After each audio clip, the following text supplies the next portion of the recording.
The Pittsburgh Penguins have now won 6 games in a row after beating the Devils 4-1 on Thursday night, and Pat and I are going to recap that game, plus get you all set for Calgary and Boston right after this.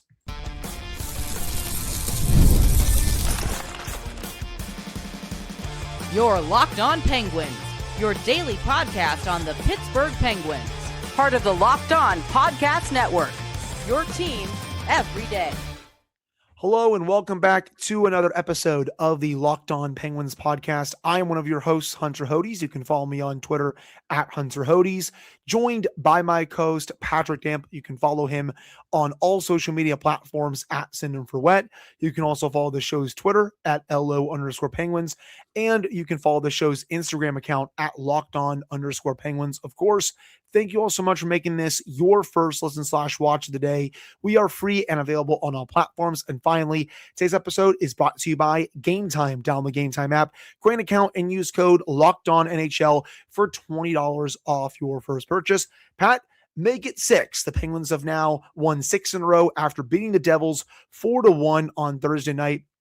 And with that, the Penguins have now beaten every single team in the Metro at least once this season. They are 8-1-3 against the Metro. Remember, Pat, this team only won 9 games against Metro teams last year. They're only 1 win away from equaling that, and we're basically a little over the halfway point of the 2025-2026 season. That's a really underrated storyline that's not being talked about enough, is the way the Penguins have played against their divisional teams this year. But let's get into this game as a whole. The first period, very rusty, not good enough. I think every player on that team owed Stuart Skinner a steak dinner, because he was the only reason why the Penguins came out of that first period with a lead. He was making 10 bell save after 10 bell saves. You could tell the Penguins were really trying to get their legs back.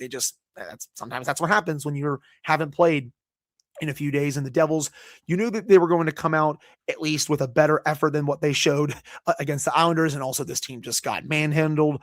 And once the second period started, though, it was all Penguins. They skated the Devils right off the rink. The numbers also support that, Pat. The Penguins had 81% of the shot attempts at 5-on-5 in that period, 79% of the scoring chances, 83% of the high danger chances as well. Great period. And then in the third, I thought at times they were a little passive. You expected the Devils to make at least a little bit of a push, but once the Penguins got that fourth goal, it was game over at that point. So again, the fourth line, they were tremendous. We'll touch on that in a little bit. Evgeni Malkin, he gets a goal with his comeback. Connor Dewar gets another one, and Erik Karlsson, he starts things off with a goal at one time. Awesome release, but also Jake Allen was a bit off his angle there. I think he could have done a better job with that shot. But all in all, Pat, another really solid win against a team that's chasing the Penguins in the standings.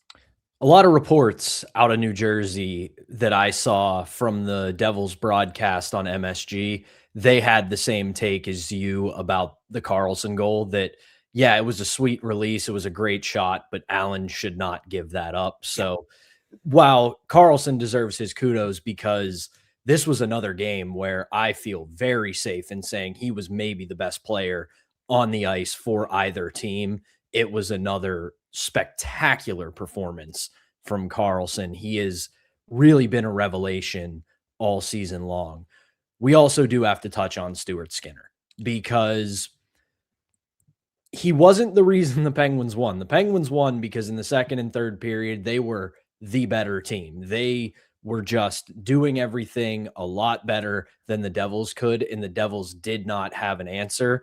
But in the first period, while I'm not going to go as far as you and say that he was making 10 bell save after 10 bell save, because the Devils were getting some chances, but they weren't getting A+ chances. They were scoring opportunities. Let's not get carried away here. He wasn't stopping muffins. There was a breakaway in there that he had to come up pretty big. I will say that was one of them. And yeah, he kept the Penguins afloat while they found their legs. And then as soon as Connor Dewar scores, getting sprung out of the penalty box by an elite pass by Rickard Rakell, the Devils, you could just see the shoulders started to slump. Mm-hmm. The strides got a little shorter.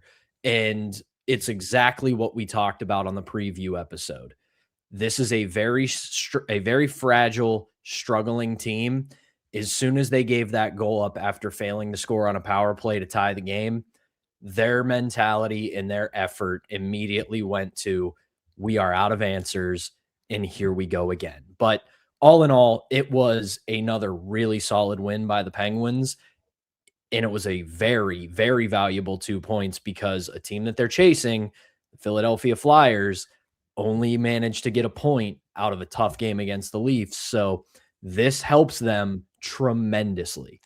Also, at the same time, the Islanders also only got 1 point against the Predators last night. They have started a 7-game road trip. So again, I keep saying it, the teams that you really want to chase down if you're the Penguins, the Islanders and the Flyers, both those teams are also very flawed, even though they're off to good starts this season as well. The Penguins, 2 points behind the Islanders. They have 2 games in hand on them, and then only 1 point behind the Flyers as well. So again, second place in the Metro, definitely still very viable for this team if they really keep it up. The Penguins will play Philadelphia next week. We're going to touch on the weekend games first, but we'll get to that Flyers game next week because that's going to be a huge game with obviously a lot of implications and all that good stuff. But you said about Erik Karlsson, man. I thought he was sensational in all 3 zones. He absolutely let it rip on that first goal to open the scoring. Connor Dewar, really nice goal there. And then how about that goal in the third period? We'll get to Gino's goal in just a second because I felt like he was very rusty in the first period. But once he found his legs, you saw him get pissed off. He was being a puck hound, and it was only a matter of time before he was going to score. More on that in a second. But how about that fourth line, man? The way they were able to forecheck, cycle, and then Noah Chari, very much the Shaq meme of, I apologize, I was not familiar with your game.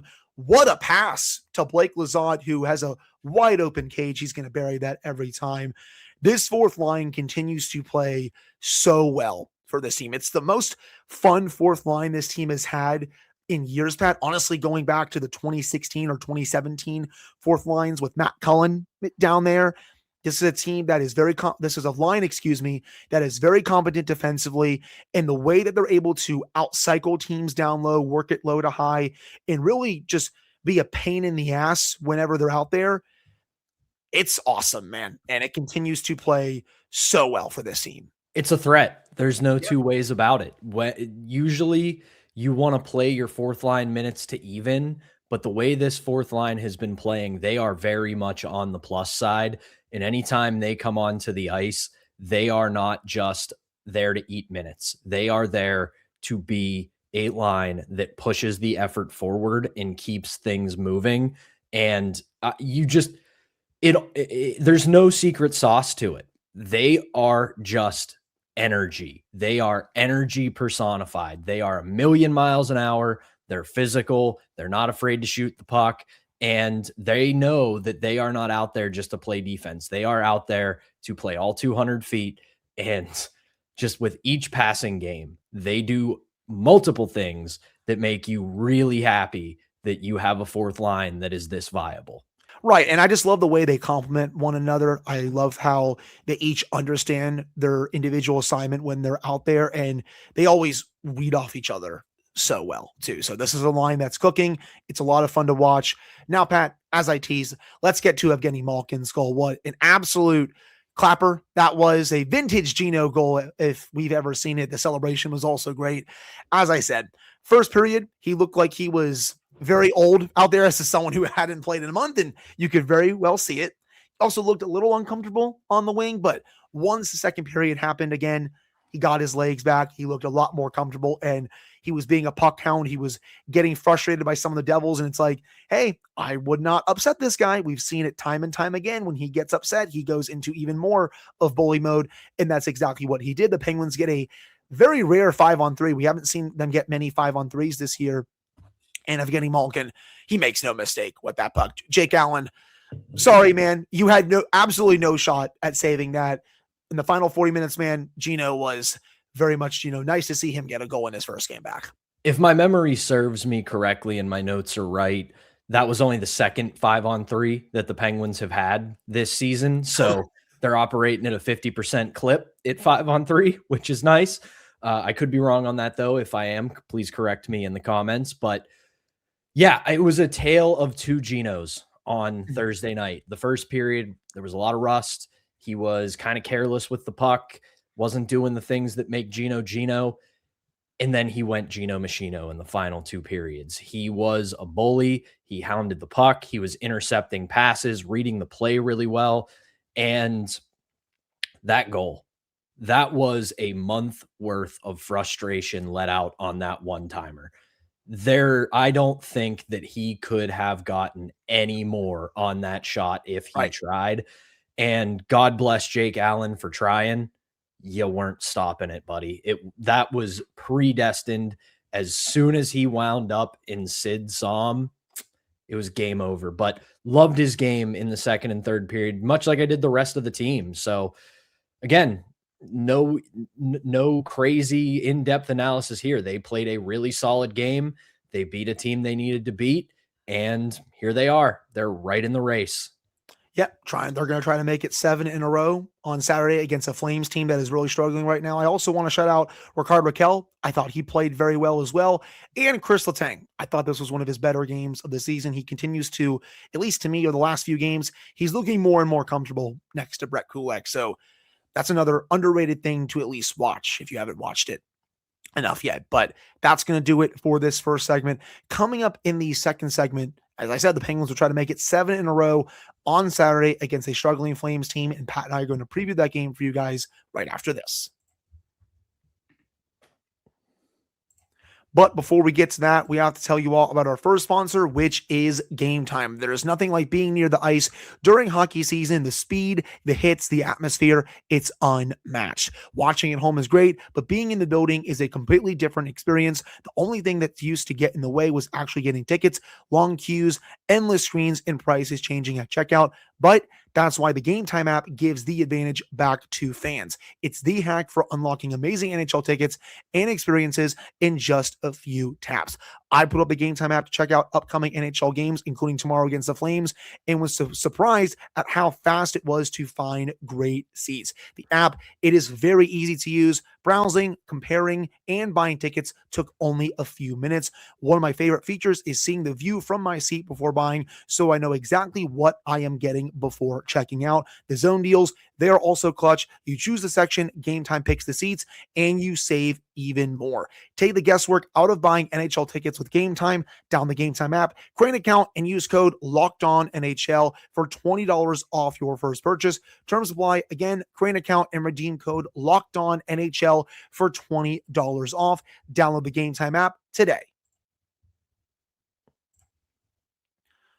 All right, we're back here on this episode of the Locked On Penguins podcast. I am one of your hosts, Hunter Hodes, joined by my co-host, Patrick Damp. And Pat, the Flames are a very weird team this year. They were coming into the new year at least a little bit hot. December 31st, their last game of 2025, they beat the Flyers 5-1. They had won 3 straight and also 5 of their last 6 games. They got up to 18-18-4, but they have not been playing well since the calendar flipped to 2026. They have lost 4 in a row and have given up 4+ goals in all of those games, including Thursday night's 4-1 loss in Boston. They're in the midst of a pretty big Eastern swing right now, and they will play the Penguins at PPG Paints Arena on Saturday at 3:30.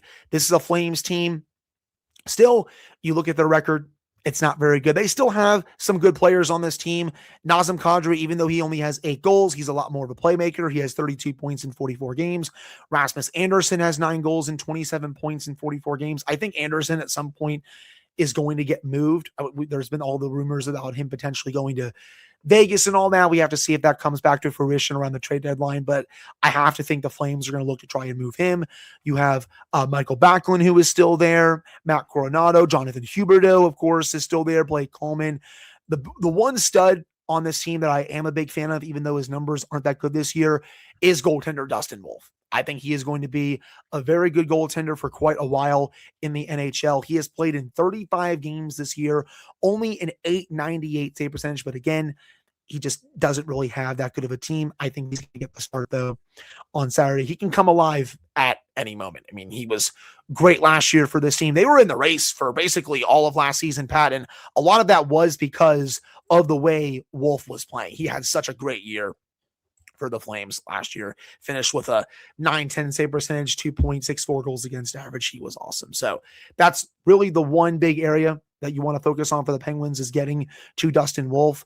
Obviously, slowing down Anderson, Kadri, Huberto, excuse me. But this is still a Flames team that's right for the taking just because they have not played well since the calendar flipped to 2026. It's a very bizarre team to figure out because you hinted at it before the calendar flipped to 2026. They looked like they had figured it out. They looked like Huska had them playing some hockey that, while it's not the deepest team, it's not the most talented team, they were grinding out wins. They were playing pretty well. And then all of a sudden, as soon as we got into 2026, it just all started to fall apart. And I'm with you on Dustin Wolf. I think this kid is going to be a stud, whether it's in Calgary or somewhere else. And his numbers are very deceptive because this is a Flames team that doesn't have a lot in front of them. They're 30th in the league in goals per game at only 2.5, but they're 13th in the league at goals against per game at an even 3. So that kind of tells you the story that between Wolf and Devin Cooley, they've got two goalies who play pretty well. They just don't have anybody that can score. And yeah, you look at much like Thursday night against the Devils, this is a team that is struggling, that is a little bit fragile, and they've got a lot of up and coming talent in their pipeline. This is going to be a team that's on track to be pretty good in the next couple of years, but they're not quite there yet. They're in transition, kind of like the Penguins. Only difference is they haven't really had that total franchise player. So if you're the Penguins, you limit their top 6, you limit their top line, and this is a team that you can beat. It's very much a game that is there for the taking. You're going to be at home. If you can get this win, it almost makes Sunday against Boston immaterial. Yeah, I hear you on that. I mean, you look at some of their underlying numbers, 18th in the league in terms of expected goal share at 5-on-5. So a little bit below average. But then when you go to the actual goal rate, 44.7%, good for 29th in the league, only ahead of Nashville, St. Louis, and New Jersey. And we saw very much on display on Thursday how much trouble the Devils have had in terms of scoring this year. The Flames, Pat, it's been very much the same thing.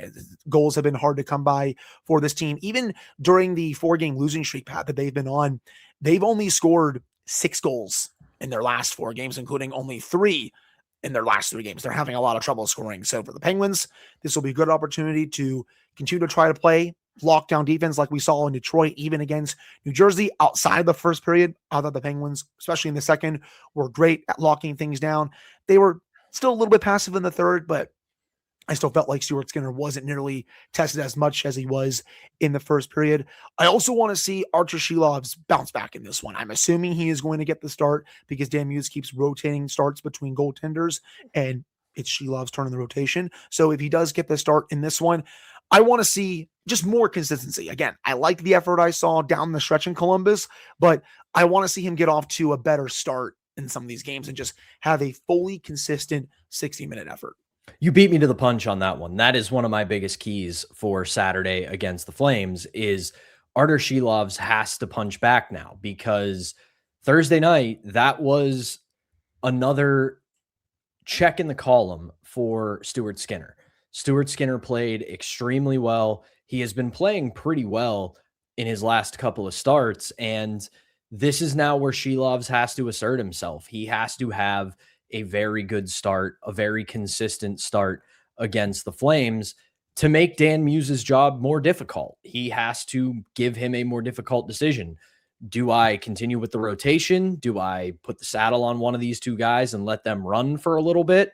And if Shilovs has a bit of a shaky start, this is very much going to be the net for Stuart Skinner. So if you're Artur Shilovs, you got to circle Saturday on the calendar and think, I have got to play one of my best games of the season, or I could be watching quite a bit moving forward.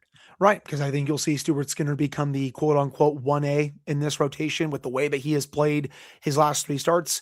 So I hear you. I want to see him have a little bit of a bounce back here for the Penguins. But I think that's going to do it for the second segment. Coming up to end the show, Penguins will also play on Sunday, my friends. They'll go up to Boston to take on the Bruins at TD Garden. Also a Bruins team that is flat out weird this year. They're a very strange team too, just like the Flames. Pat and I are going to preview that game against the Bruins right after this. But before we get to that, we have to tell you all about our final sponsor, which is FanDuel. The wildcard round is here, and FanDuel is officially in playoff mode. Every game day during the NFL playoffs, FanDuel is giving customers even more ways to get in on the action. Because right now, every NFL playoff game day, FanDuel users get a profit boost pack waiting for them inside the app. Each game day, you'll see a pack loaded with multiple profit boosts you can apply to the bets you like most. Open your profit boost pack first thing on game day and see what boosts you want to apply. They also let you lean into your game day instincts, whether you're backing momentum, defense, quarterback play, or coaching. The boosts, they give you more juice on the bets you already like instead of forcing you to bet on something new. You make your picks, then apply your profit boost to go after even bigger payouts while the playoffs get rolling. So visit FanDuel, an official sportsbook partner of the NFL, and grab your profit boost pack every NFL playoff game day.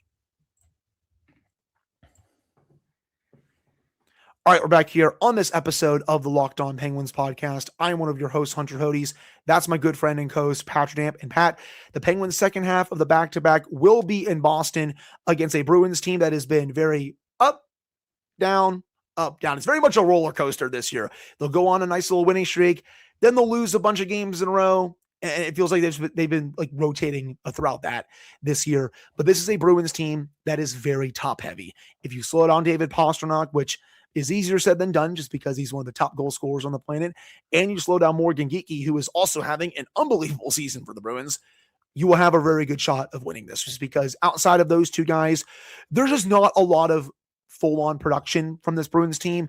Yeah, Casey Middlestat has 10 goals and 18 points. Pavel Zacha, same thing. He has 10 goals, but most of the Bruins offense, at forward at least, comes from Pasta and comes from Geekie. Pasta this year, 19 goals, 49 points in 39 games. Morgan Geekie, 25 goals, 41 points in 44 games. Again, both have been absolutely outstanding. So if you can really slow down those two guys and kind of just play to a draw on that top line, I like the Penguins' other lines to take advantage of a Bruins team that, again, is very top heavy. You will obviously have to worry about Jeremy Swayman. He has played 30 games this year, has 16 wins, 2.91 goals against average, and a .902 save percentage. He has been much better this year compared to last year, where I just think with the contract situation, all that stuff, I just don't think he ever really got into a groove. That's if he starts, of course. The Bruins also play on Saturday against the Rangers. That's part of ABC's Hockey Day. That one is at home. So I actually am curious to see, do the Bruins go Swayman that one, or do they go Korpisalo? But as of right now, man, I'm preparing for Jeremy Swayman because he's the better goalie, but still TBD on that one. Pat, what say you about this Bruins team? I'm going to make a reference that is going to make my good friend Josh Taylor very happy. A former guest of this show, I might also add. If you're the Penguins going up against the Bruins, you got to use the Los Angeles Lakers, Kobe and Shaq defense. When it comes to their top two guys, David Pastrnak and Morgan Geekie, you can let one of them get theirs. If Pastrnak scores a goal, Geekie scores a goal, however, you can let them get their cookies as long as you shut down the other. You can't let them both go off, because we know how good David Pastrnak is. He is one of the best players in the National Hockey League. He's not quite inevitable, but he's very close. He is that good. So if he scores on you or does something spectacular, you don't need to hang your head. He does it to everyone. So making sure you don't let both of them impact the game, that's the key to victory. And the thing that's going to be a little bit more of a challenge for the Penguins on Sunday is that the Penguins play at home against the Flames on Saturday. Then they go to Boston.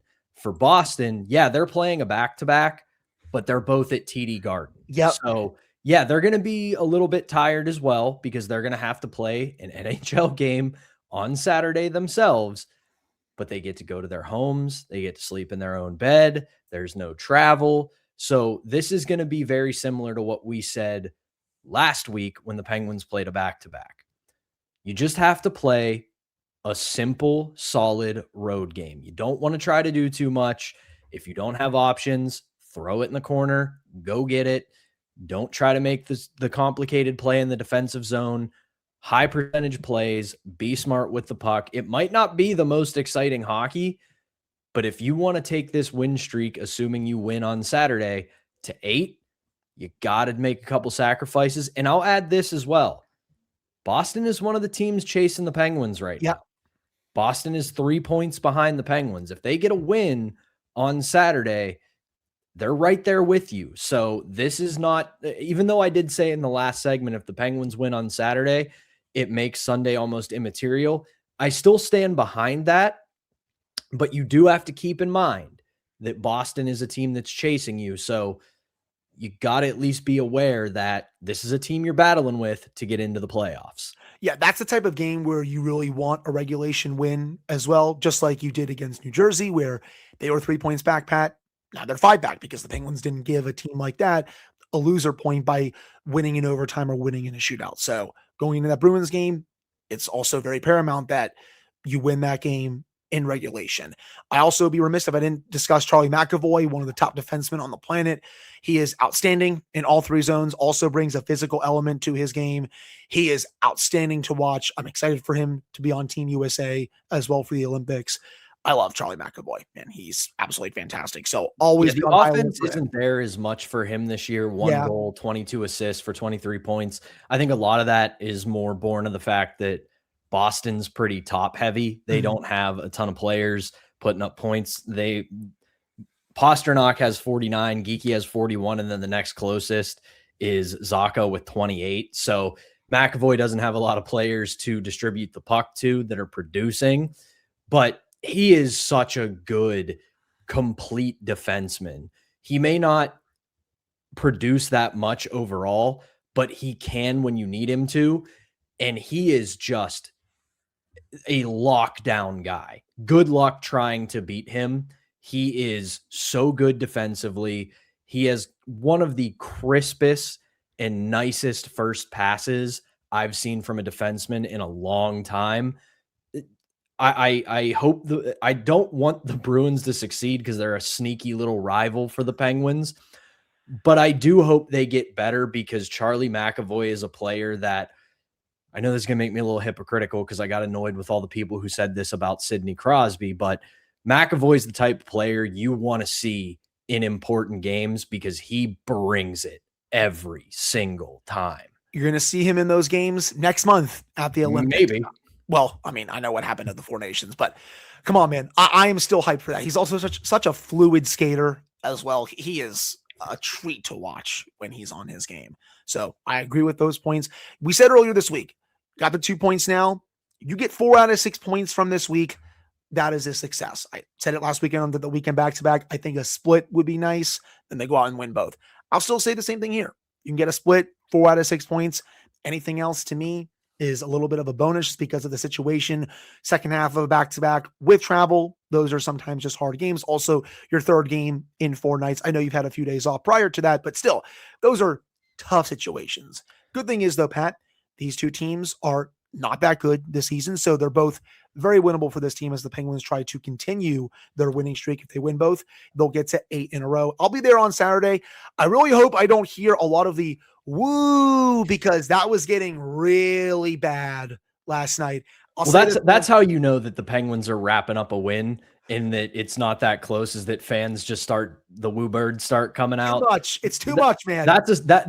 That's a monkey's paw situation where you're like, yeah, I want to see the Penguins wrap up an easy win. We don't get too stressed out, but that also means if you're in the building, you're going to hear the woo birds. So it's a tough decision because you don't want to hear the woo birds, but you also don't want to be on the edge of your seat for 60 minutes, hoping they can pull this out. That's fair.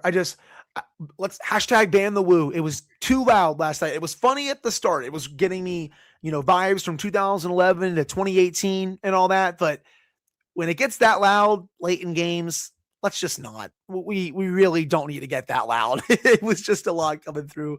And I can't imagine how it was for the fans that were at the game. Again, I'm going on Saturday with one of my friends.